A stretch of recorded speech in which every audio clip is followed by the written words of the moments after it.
नमस्कार साथियों, स्वागत है आप सभी का अंकित इंस्पायर्स इंडिया पर। मैं हूं अंकित अवस्थी और आप हैं मेरे साथ में।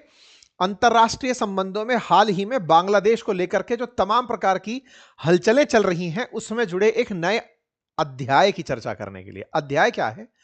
एक राजकुमार लौटे हैं, 17 साल बाद लौटे हैं। नाम है इनका तारिक रहमान। कहां लौटे हैं? बांग्लादेश लौटे हैं। गए कहां थे? निर्वासित जीवन बिता रहे थे। ये सजा फरारी काट रहे थे। कहां पर? लंदन में। 17 साल बाद लौटे हैं। बांग्लादेश को इनसे बड़ी उम्मीदें हैं कौन आप? आप बांग्लादेश की पूर्व प्रधानमंत्री खालिदा जिया के बेटे हैं। खालिदा जिया कहां हैं? बांग्लादेश में हैं। सुर्खियों में क्यों नहीं है? बीमार हैं। तो ये क्या कर रहे थे? छुप कर बैठे थे लंदन में, परिवार समेत बांग्लादेश से बाहर। तारिक रहमान गए हुए थे, लेकिन जब लौटते हैं तो सड़कों पर हुजूम होता है। बांग्लादेशी आजकल संख्या में बहुत ज्यादा दिखाई पड़ रहे हैं। ऐसे में इन्हें देखने के लिए जहां हुजूम होता है, वहीं इनकी सुरक्षा में हजारों सुरक्षा कर्मी तैनात होते हैं। बस में बड़े ही सुरक्षित अंदाज में इनको बांग्लादेश में झांकी परेड के लिए ले जाया जाता है। इनकी कल झांकी निकलती है, परिवार समेत फोटो आती है। परिवार के सदस्यों को थोड़ा सा पहचान लीजिए। आप हैं खालिदा जिया, आपके पुत्र हैं तारिक रहमान। तारिक रहमान, पत्नी, बच्ची, ये सारी की सारी एक तस्वीर के अंदर समझ सकते हैं। मीडिया लिखती है इन्हें डार्क प्रिंस। डार्क प्रिंस यहां पर राजकुमार तो है, लेकिन रंग से कोई लेना देना नहीं है। प्रिंस ने राजकुमार बनते हुए डार्क प्रिंस का कैसे काम निभाया एक राजनेता के बेटे ने, वो आज के सेशन में समझेंगे। लेकिन विश्व मीडिया इन्हें बांग्लादेश का नया प्रधानमंत्री समझ बैठी है। बांग्लादेश में खालिदा जिया के बेटे तारिक रहमान होंगे नए प्रधानमंत्री, फ्रंट रनर होंगे, प्रधानमंत्री के रूप में होंगे। ये तमाम दुनिया भर के अखबारों में हेडलाइंस बनती है। इसकी चर्चा हमारे देश की मीडिया में भी होती है, लेकिन उस मीडिया में चर्चा इस बात से ज्यादा ये होने लगती है मोहम्मद यूनुस का क्या होगा। और दूसरा, ये व्यक्ति कोई प्लानिंग लेकर आए हैं, इसका मतलब ये श्योर हैं क्या कि बांग्लादेश के पीएम यही बनने वाले हैं? और अगर श्योर हैं तो भाई इनका क्या होगा? शेख हसीना का क्या होगा? मोहम्मद यूनुस का क्या होगा? आज के सेशन में बताएंगे सबका क्या होगा। लेकिन थोड़ा सा, जैसा हमेशा हमारी सेशंस में रहा है कि थोड़ा सा पटकथा को समझ लिया जाए, बैकग्राउंड को जान लिया जाए, फिर जाकर आज पर लौटेंगे। तो चलिए बैकग्राउंड की थोड़ी यात्रा करते हैं। चूंकि भाई साहब 17 साल बाद लौटे हैं, तो इनके 17 साल लौटने में इतना समय क्यों लगा? 17 साल से फरार क्यों थे? फरारी क्यों काट रहे थे? उस पर आते हैं। सबसे पहले हम आपको लेकर चलते हैं बहुत पहले। बहुत पहले कहां लेकर चलते हैं? शेख मुजीबुर रहमान तक। जब अब तक तो आप सभी को यह बहुत अच्छे से याद हो चुका होगा कि पहले बांग्लादेश पूर्वी पाकिस्तान हुआ करता था। पूर्वी पाकिस्तान में बंगाली मुसलमानों को पश्चिमी पाकिस्तान के मुसलमान अपने जैसा नहीं मानते थे। एक दूसरे के बीच में रार रहती थी, तकरार रहती थी, एक दूसरे से नफरतें हुआ करती थी, भिड़ंतें हुई, और उसके चलते पूर्वी पाकिस्तान को फाइनली बांग्लादेश के रूप में अलग होना पड़ा। भारत ने उसको मदद किया। भारत की उस समय प्रधानमंत्री इंदिरा गांधी जी थी, और उन्होंने बांग्लादेश जिसको बनाने में हमारी महत्वपूर्ण भूमिका रही, उसमें शेख मुजीबुर रहमान, जो कि उस समय उस आंदोलन को लीड कर रहे थे, जो आंदोलन पश्चिमी पाकिस्तान के खिलाफ उग्र था। ये वो राजनेता थे जो पूर्वी पाकिस्तान में रहते हुए बड़ी संख्या में चुनाव जीतकर आए थे और चाहते थे कि पूरे पाकिस्तान में ये बनकर बैठे। लेकिन पाकिस्तानियों ने, पश्चिमी पाकिस्तानियों ने इनके साथ बुरा बर्ताव किया, इनके समर्थकों को मरवाया, महिलाओं के साथ अत्याचार, बलात्कार, लूट, फरेब, तमाम प्रकार की यातनाएं दी। जो इनके समर्थक थे उन सबको ढूंढ ढूंढ करके मारा गया। कॉलेजेस में, हॉस्टल्स में, घरों में बहुत सारा मतलब रक्तपात मचा। बड़ी संख्या में भारत के अंदर भाग करके बांग्लादेशी शरण लेने आए। उस समय वो पाकिस्तानी थे, भाग करके भारत में आने लगे, और भारत इसी कारण से उस स्थिति के अंदर एंट्री किया कि भाई हम नहीं झेल पाएंगे, ये सब तुम लोगों को रोकना पड़ेगा। खैर, भारत के इंटरफेरेंस से आप पूर्वी पाकिस्तान को बांग्लादेश बनाने में कामयाब होते हैं। नाम है शेख मुजीबुर रहमान। आप शेख हसीना के पिताजी हैं। शेख मुजीबुर रहमान 1971 में बांग्लादेश के राष्ट्रपिता बनते हैं, राष्ट्राध्यक्ष बनते हैं, और उस समय इन्हें राष्ट्रपिता के रूप में जाना जाता है। आज भी इन्हें बंगबंधु कहकर के पुकारा जाता है। ये राष्ट्र निर्माण में महत्वपूर्ण भूमिका निभाने के कारण इस तरह से प्रचलित हुए। इंदिरा गांधी जी के साथ एक बहुत ही आइकॉनिक तस्वीर जिसमें शेख मुजीबुर रहमान भी हैं, तो फिर शेख हसीना भी आपको दिखाई दे रही हैं। अब चर्चा यहां से आ गई। 1971 का दौर बड़ा इंटरेस्टिंग था पाकिस्तानियों के अंदर। देखिए, बड़ा समझने से पहले इस बात को भी थोड़ा सा जान लीजिए, क्योंकि पाकिस्तान, पूर्वी पाकिस्तान और पश्चिमी पाकिस्तान जब हुआ करता था तब तो एक यूनिट ही था, एक यूनिट ही था। तो उस समय तो शेख मुजीबुर रहमान भी पाकिस्तानी ही थे। और जिनकी आज चर्चा हो रही है, खालिदा जिया, इनके पति जो हैं वो भी जिया उल हक, वो भी उस समय पर पाकिस्तानी ही थे। अब इस कहानी में, ये पूरी कहानी में जिन जिन लोगों का यहां से आगे जिक्र होने जा रहा है, जिसमें माफी चाह रहा हूं, जिया उल हक नहीं, जिया उर रहमान नाम है। जिया उर रहमान के बारे में मैं आपके सामने चर्चा करने जा रहा हूं। यह नाम जिया उल हक पाकिस्तान के अंदर भी रहा है, इस चक्कर में यह नाम जिया उल हक और जिया उल रहमान कंफ्यूज हुआ है। एनीवे, फिलहाल के लिए फिर से मैं यहां से आपको याद दिला दूं कि जो शेख मुजीबुर रहमान हैं, ये 1975 तक बांग्लादेश को लीड करते रहे। इन्होंने जब सत्ता पाई तो इन्हें लगा कि पूरे बांग्लादेशी लोग मुझे ही तो पसंद करते हैं, और पसंद करते हैं तो फिर अपोजिशन की जरूरत ही क्या है। ये बिल्कुल वैसे ही है, जब हमारा देश आजाद हुआ तो अंग्रेजों से आजाद कराने वाली बड़ी पार्टी बनकर नेशनल कांग्रेस आई थी। कांग्रेस ने सोचा कि अब कोई अंग्रेज भगाई दिए गए तो मान लीजिए कि पूरे देश को फिर हम ही चलाते हैं, क्योंकि देश को तो हम ही रिप्रेजेंट कर रहे हैं, तो फिर हमें पार्टी की क्या जरूरत है। यही बांग्लादेश के अंदर इनकी पार्टी को भी विश्वास हुआ कि हमें किसी और की क्या जरूरत है, अब हमारे खिलाफ कौन है, हम ही तो हैं, हमने ही भगाया है पश्चिमी पाकिस्तान को, अब हम राज करेंगे। इसी तरह से इन्होंने भी ऐसे ही सोचना शुरू किया तो इनके विरोध में लोग खड़े होना शुरू हुए, ये सिंगल पार्टी चलाना शुरू किए, इनके विरोध में लोग खड़े हुए, और एक ऐसी घटना हुई जो कि बांग्लादेश के इतिहास में बहुत बड़ी दर्दनाक घटनाओं में से एक है। क्या? शेख मुजीबुर रहमान को घर में घुस करके गोली मार दी गई, उनके परिवार के जितने भी सदस्य थे सबका असैसिनेशन कर दिया गया। 1975 की बड़ी घटना बनकर आती है। जांच होती है तो पता चलता है कि जियाउर रहमान नाम का एक व्यक्ति इस घटना के पीछे है। जियाउर रहमान कौन है? शेख खालिदा जिया के पति। खालिदा जिया कौन है? जो तारिक रहमान आज आया है उसका बाप, ठीक है ना। तो अब तार को रिलेट करते जाइए। तारिक रहमान जियाउर रहमान का बेटा है। जियाउर रहमान ने शेख मुजीबुर रहमान को गोली मारी थी। शेख मुजीबुर शेख हसीना के पिता। अब रिलेट करते चले जाइएगा। आइए थोड़ा और आगे चलते हैं। गोली में क्यों मरवाई थी, इसके पीछे कॉन्स्पिरेसी है। कुछ लोगों का कहना है ये नहीं थे मरवाने वाले, और कुछ कहते हैं कि मास्टरमाइंड यही थे, इन्होंने ही मरवाई थी। मतलब इस तरह से कहा जाता है कि इन दोनों पार्टियों की राइवलरी यही है कि तुमने हमारे पिता को मरवाया तो तुमने हमारे पिता को मरवाया टाइप से कहानी। खैर आगे आते हैं और बताते हैं। अब जियाउर रहमान के बारे में भी थोड़ा सा जान लीजिए, क्योंकि ये वो मास्टरमाइंड बना जिसने शेख हसीना से पिता का साया छीन लिया, पूरा परिवार छीन लिया, भाई बहन छीन लिए, चाचा चूचा सब मार दिए थे सब। ठीक है साहब। जियाउर रहमान के पीछे की कहानी में पता चलता है कि जियाउर रहमान जब पाकिस्तान एक हुआ करता था तो पाकिस्तानी सेना के अधिकारी थे।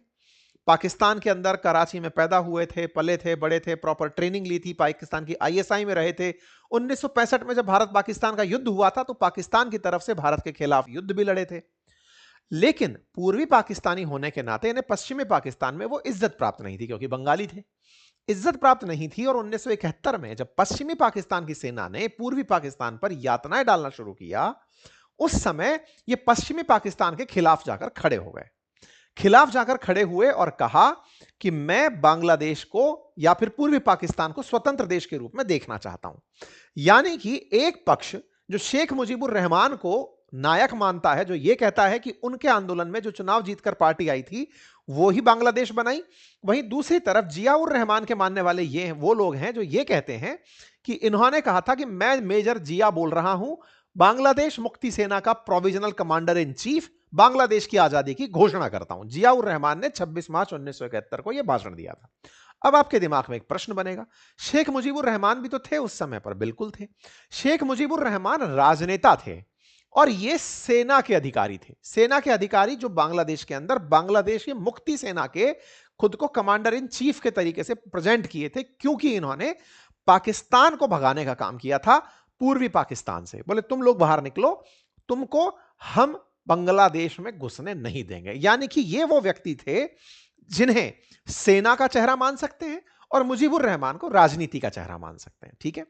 मुजीबुर रहमान का भारत से काफी ज्यादा कनेक्ट था, चूंकि इन्हें मुजीबुर रहमान से दिक्कत थी कि बेटा युद्ध हम लड़े और तुम राजनीति चमका गए, तो इस राइवलरी में इन्होंने उन्हें मरवा दिया, ऐसा आरोप इन पर लगता है। अच्छा साहब, जियाउर रहमान 1975 के अंदर जब 1971 में ये मेजर थे और कमांडर इन चीफ मुक्ति वाहिनी सेना का बता चुके थे, तो लोगों में काफी लोकप्रिय थे। इन्होंने 1978 में अपनी बांग्लादेश नेशनलिस्ट पार्टी की स्थापना करी और चुनाव लड़ा। 300 सीटों में से 207 सीटें इनकी सीटें जीत करके ये लोग आए। देश के पहले जिया बांग्लादेश के पहले निर्वाचित राष्ट्रपति बनकर आए। 71 में देश बना है। राष्ट्रपति चुनाव होते हैं क्योंकि मुजीबुर रहमान मर चुके हैं। इनके प्रति भी लोकप्रियता काफी है और ये राष्ट्रपति बनकर आते हैं। इस बीच में इनकी शादी होली थी खालिदा जिया के साथ में। 1960 के अंदर इनकी शादी हो चुकी थी। ठीक है साहब। अब इस बीच में एक और कहानी घटित होती है और वो ये कि 1978 में आप चुनाव जीत करके राष्ट्रपति बनते हैं और आप अपने काम में अपनी सेना के अधिकारियों के साथ में मिलना जुलना शुरू करते हैं। ऐसी ही एक घटना इनके साथ घटित होती है जब ये 29 मई को अपने किसी दौरे पर किसी सरकारी कार्यक्रम में रवाना हुए।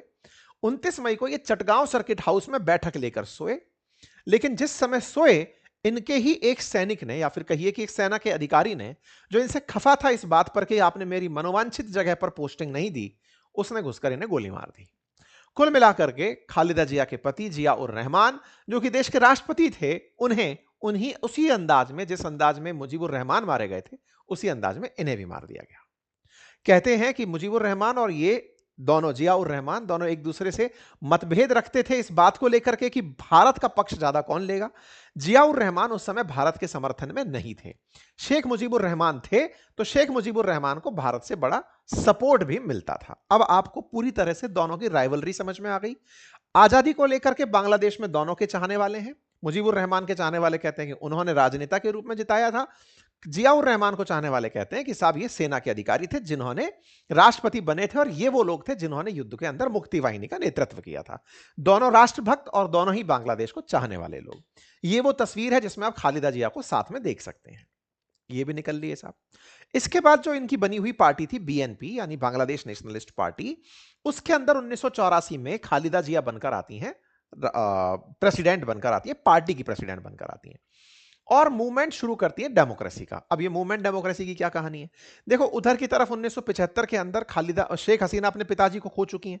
आप पूछेंगे शेख हसीना बच कैसे गई थी? वो अपनी बहन के साथ जर्मनी में पढ़ाई कर रही थी और कहते हैं कि इंदिरा गांधी जी ने उन्हें डिपोर्ट करवाया था, वहां भिजवाया था बचा करके। इसलिए भारत के प्रति वो काफी ज्यादा कृतज्ञ रही हैं। इंदिरा गांधी जी का बड़ा रोल था शेख हसीना को बचाने में। अच्छा साहब, अब क्या होता है? इधर की तरफ जब जिया उर रहमान मर चुके हैं, यहां पर शेख हसीना की पार्टी फिर से सत्ता में आने के प्रयास में है। शेख हसीना लौट आती हैं। धीरे धीरे चुनाव के अंदर कंपटीशन बढ़ने लगता है। बांग्लादेश में अस्थिरता का दौर रहता है। जिया उर रहमान की पत्नी यानी कि खालिदा जिया यानी कि तारिक रहमान की मां जो है, वो 1991 के अंदर पहली बांग्लादेश की महिला प्रधानमंत्री बनकर आती हैं। इस बीच में बड़ा ही पॉलिटिकल टर्मोइल रहता है। 1991 के बाद में बांग्लादेश के अंदर वॉर ऑफ बेगम्स देखने को मिला है। या तो शेख हसीना या खालिदा जिया, यही लोग प्रधानमंत्री रहे हैं। 1991 में बांग्लादेश के अंदर खालिदा जिया प्रधानमंत्री बनती हैं। खालिदा जिया का प्रधानमंत्री बनना आप यहां पर टाइम फ्रेम में देख सकते हैं। अब एक बड़ा ही रोचक चीज यहां पर देखेंगे जिससे आप आज के कंटेक्स्ट को समझ पाएंगे, और वो ये है, अगर आप खालिदा जिया को देख रहे हैं तो इसके बाद में आपको मोहम्मद हबीबुर रहमान दिखाई देते हैं 96 से लेके 96 के बीच में। फिर आप देखें तो यहां पर 96 से 2001 के बीच में शेख हसीना को देखते हैं।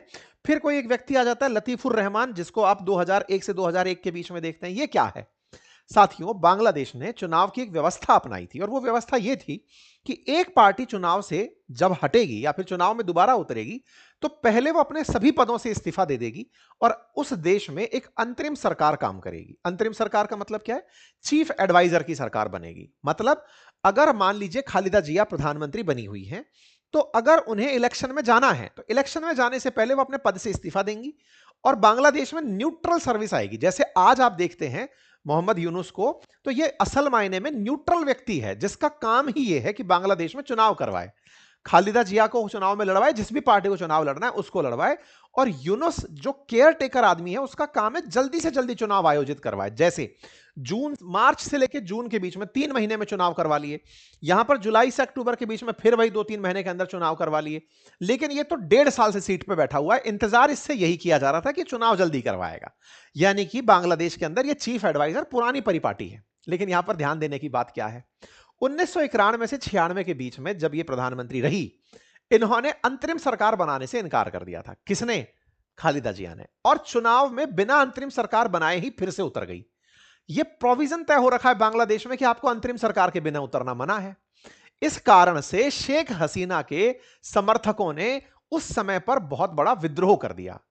विद्रोह के चलते इन्हें चुनाव को रद्द करना पड़ा। फिर से चुनाव हुए तो जाकर शेख हसीना 1996 में सत्ता के अंदर प्रधानमंत्री बनकर आती हैं।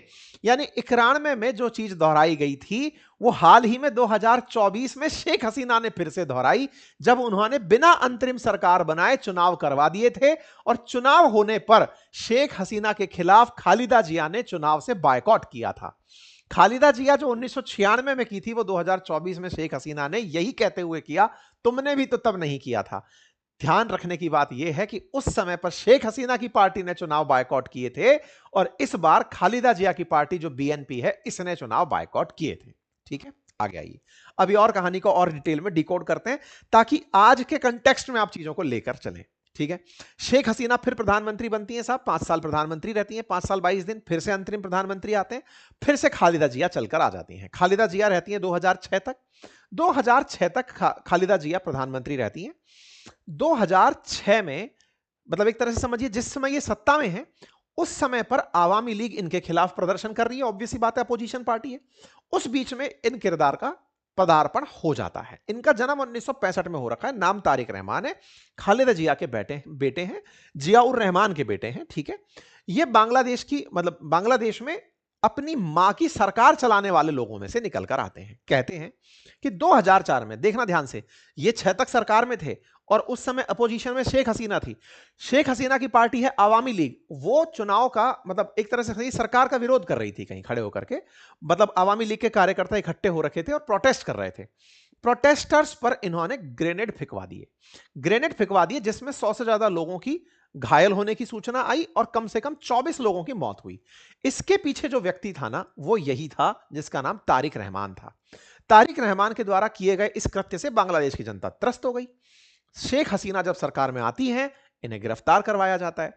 2007 में बांग्लादेश के अंदर मतलब इस तरह की घटना होती है और तारिक ने 18 महीने तक, बीच में एक नंबर में बताना भूल गया, 2006 तक शेख हसीना सरकार में रही। खालिदा जिया सरकार में रही। उनके बेटे ने अपोजिशन पर गोले फिकवाए। गोले फिकवाने के जुर्म में जब शेख हसीना सरकार में आई इन्हें जेल में डाला गया और जेल में 18 महीने इन्हें रखा गया। ये हैं तारिक रहमान उस समय 18 महीने तक जब जेल में गए उस समय की तस्वीरें। ठीक है, फिर से स्थापित करते हैं। 1991 में खालिदा जिया, 96 में शेख हसीना, फिर 2001 के अंदर खालिदा जिया के बाद में 2006 में शेख हसीना इन्हें जेल में डलवाती हैं। 18 महीने ये जेल में रहते हैं। जेल से जैसे ही बाहर आते हैं ये निकल लेते हैं। कहां निकल लेते हैं? ये निकलकर लंदन चले जाते हैं। इनको निर्वासित जीवन मिल जाता है कि चलो अब वहीं रहेंगे। आरोप क्या था? इन्होंने 2004 के अंदर ग्रेनेड फिकवाए थे। अक्टूबर 2018 में इनको इसी आरोप के चलते उम्र कैद की सजा सुनाई गई थी, जबकि ये यहां पर नहीं थे। पीछे से इनको उम्र कैद की सजा सुनाई गई। अब आप रिलेट कर सकते हैं आज के समय में जो शेख हसीना के साथ हो रहा है वो इनके साथ हो चुका है। शेख हसीना पर भी आरोप है कि उन्होंने छात्रों पर गोलियां चलवाई थी, इसके चलते वहां की कोर्ट ने उनको उम्र कैद की सजा सुनाई है।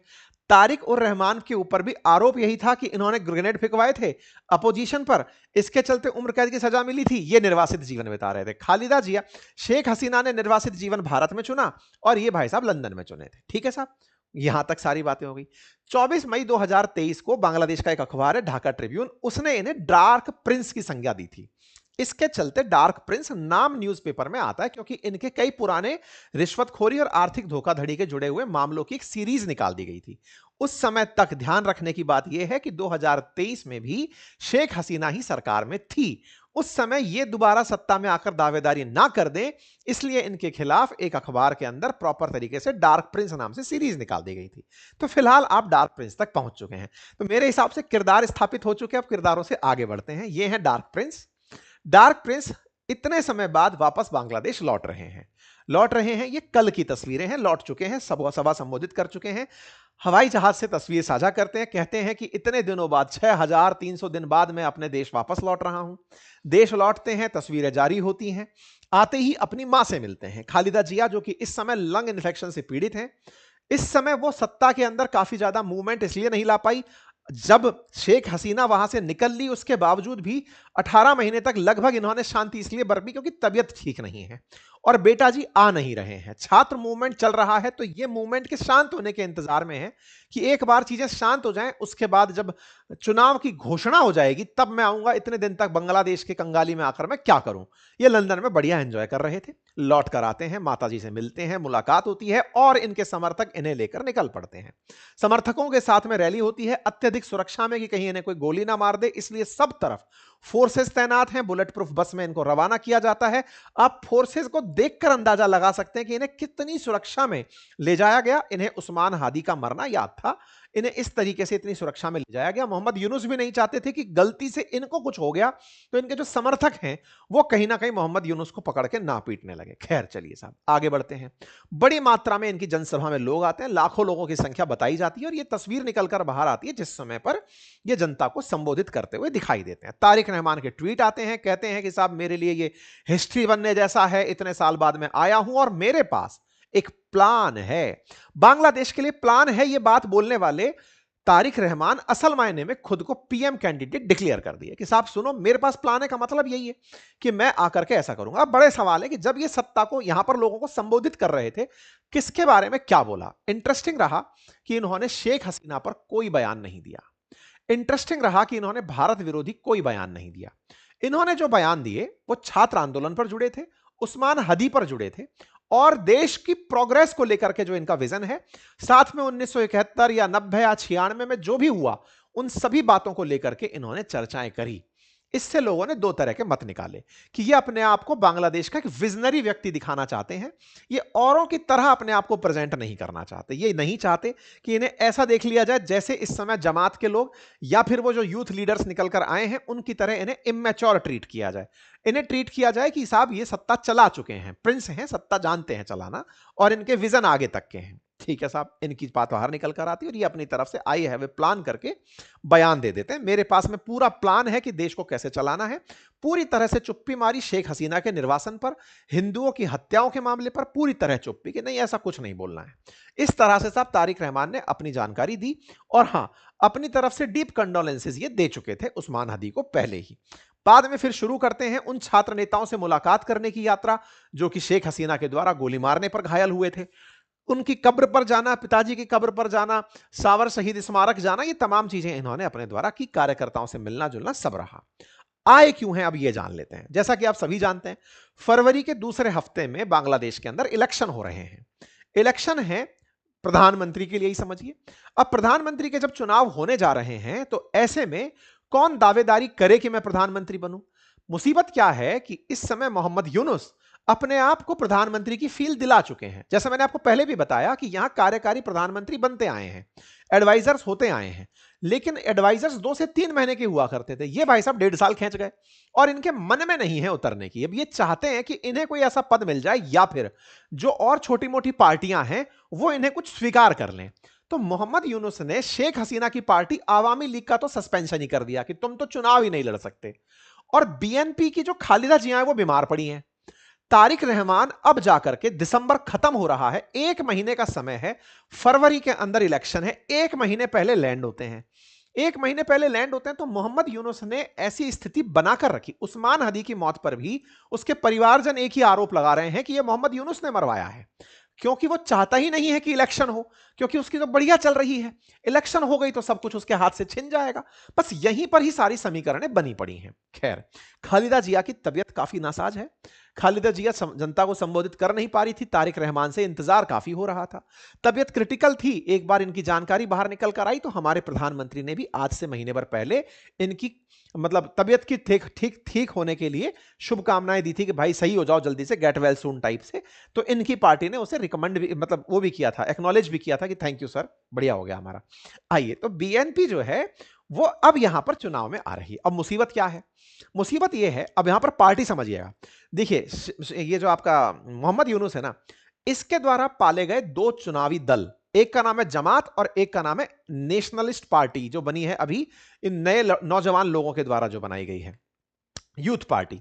ये दोनों पार्टियां मोहम्मद यूनुस अपने संरक्षण में लेकर बड़े हो रहे हैं, उसमें बच्चे बच्चे से लोग हैं, उनको लेकर आगे चल रहे हैं। बीएनपी पुरानी पार्टी और उसे सारे तिगड़म पता है चुनाव के, मतलब कैसे चुनाव होता है, कहां पर कार्यकर्ता होता है, कैसे पोल मैनेजमेंट होता है, सारी प्रक्रियाएं उन्हें अच्छे से अवगत हैं। ऐसे में बीएनपी जितनी ज्यादा बड़ी दावेदारी करेगी, मोहम्मद यूनुस की दावेदारी उतनी कमजोर हो जाएगी। और बीएनपी के सबसे बड़े चांसेस हारने के किस बात पर बने हुए हैं कि साहब इतने दिनों बाद आए हो, शेख हसीना से पीड़ित तो हम ही लोग होते थे, आप तो 17 साल से आनंद ले रहे थे। तो इस चक्कर में थोड़ा इनके खिलाफ अपोजिशन भी है। लेकिन साहब ये आते हैं, बड़ी भीड़ को संबोधित करते हैं और अपनी तरफ से अपोजिशन के ना होने का लाभ लेते हैं, क्योंकि शेख हसीना की पार्टी अवामी लीग चुनाव में है ही नहीं। अच्छा साहब, तो यहां पर आप देख सकते हैं ये तमाम तस्वीरें जो मैंने आपको बताई, जो बोलकर मैं निकल गया, वो सारी बातें यहां पर मैंने आपको रेफरेंस के अंदर दी हैं। 2024 के अंदर ये सब बातें हुई जो मैंने आपको बताया। आपको मैं फिर से एक बार ध्यान दिला दूं, ये तस्वीरें और ये सारी बातें 1996 में जो हुआ था कि खालिदा जिया ने शेख हसीना को चुनाव के अंदर अंतरिम सरकार बनाकर नहीं दी थी, ऐसे ही 2024 में शेख हसीना ने खालिदा जिया के लिए अंतरिम सरकार नहीं बनाई थी, जिसके चलते बीएनपी ने पार्टिसिपेट ही चुनाव में नहीं किया था और शेख हसीना की पार्टी एक छत्र चुनाव जीत गई थी। भारत का सपोर्ट लगा बताया, ऐसा दुनिया ने कहा। ऐसे चलते ही जनता उनके विरोध में उतर कर आई और शेख हसीना को सत्ता सरकार से उतरना पड़ा। शेख हसीना सरकार से उतरी, अब बीएनपी वापस आ रही है। तो ऐसे में शेख हसीना का प्रधानमंत्री बनने के बाद भारत आने के बीच में अगर किसी के लिए सबसे सही हुआ है तो वो बीएनपी के लिए हुआ है। खालिदा जिया भले ही सत्ता में ना हो, लेकिन तारिक उर रहमान जो आ रहे हैं, इनके लिए अब ग्राउंड पूरी तरह तैयार है। अब कितनी पार्टियां चुनाव में हैं?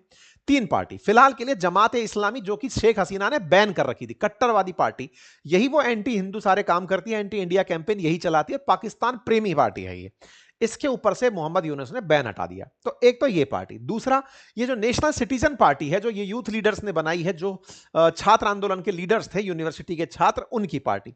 और तीसरी पार्टी है बीएनपी। तो 3 पार्टी मेजर है। इनमें से 2 पार्टियों में से ये जो जमात है ना, ये जब शेख हसीना सत्ता में नहीं होती या खालिदा जिया जब सत्ता में होती है तो उनके ऊपर से बैन हटा देती हैं और ये बीएनपी के साथ चले जाया करते थे। लेकिन चूंकि बीएनपी का ग्राउंड थोड़ा कमजोर हुआ है, तो ये नेशनल सिटीजन्स पार्टी के साथ में चुनाव लड़ रहे हैं, यानी कि ये दोनों लोग मिलकर के बड़ी दावेदारी पेश कर रहे हैं। तो तारिक उर रहमान के आने वाले समय में इनको कंपटीशन दे पाएंगे किनको? जो चुनाव की तैयारी में पहले आगे निकल चुके हैं। ये एनसीपी के नेता हैं, ये सारे के सारे सड़कों पर दिखाई दे रहे हैं, बढ़िया नामांकन कर रहे हैं, जनता को मोटिवेट कर रहे हैं चुनाव के लिए। ये सारे के सारे यूथ लीडर्स निकले हुए हैं।